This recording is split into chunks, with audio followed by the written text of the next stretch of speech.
Halo generasi penerus bangsa, kali ini kita akan bahas Peliar Karin untuk peminatan obat dan farmasi di rumah sakit. Namun sebelumnya, jangan lupa subscribe atau follow akun ini untuk mendapatkan informasi terbaru tentang perkuliahan. Oke, langsung saja kita bahas. Lulusan manajemen obat dan farmasi memiliki peluang kerja di berbagai bagian, khususnya yang berkaitan dengan pengelolaan obat, distribusi, dan pelayanan farmasi. Berikut adalah beberapa posisi yang relevan dengan lulusan peminatan obat dan farmasi, di antaranya. Yang pertama, bekerja di bagian instalasi farmasi rumah sakit. Di bagian ini lulusan manajemen obat dan farmasi dapat bekerja sebagai asisten apoteker, yakni membantu apoteker dalam menyiapkan, meracik, dan mendistribusikan obat kepada pasien. Sebagai staf pengelola obat, yaitu bertanggung jawab atas pengadaan, penyimpanan, dan distribusi obat-obatan di rumah sakit. Bagian gudang obat, bagian yang bertugas menyimpan dan mengatur stok obat sesuai standar penyimpanan, termasuk memastikan obat tidak kedaluarsa.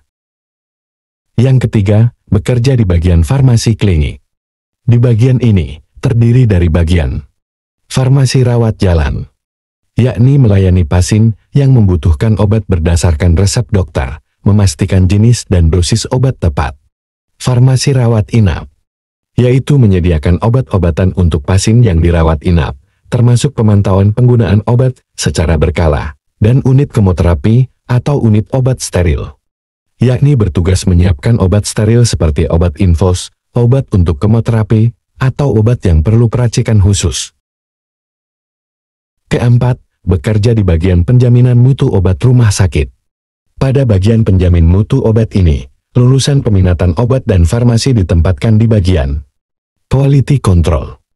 Bagian ini memastikan obat-obatan yang digunakan oleh rumah sakit sesuai standar kualitas, baik dari sisi penyimpanan maupun pendistribusian.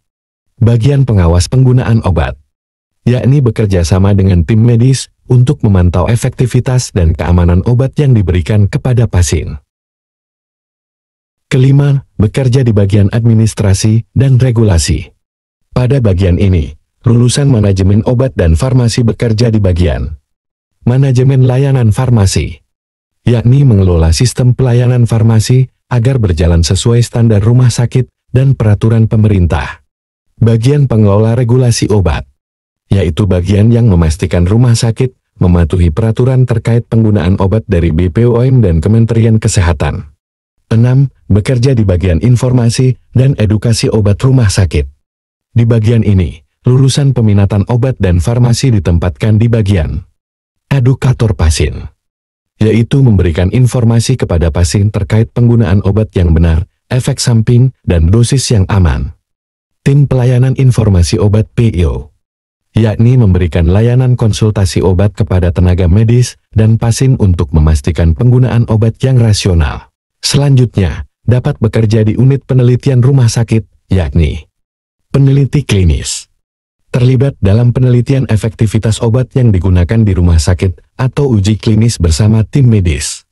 Demikianlah 7 peluang karir bekerja di rumah sakit dengan peminatan obat dan farmasi. Bagi kalian yang tertarik dapat mendaftar di Kampus Amayo Yogyakarta di 081390030426.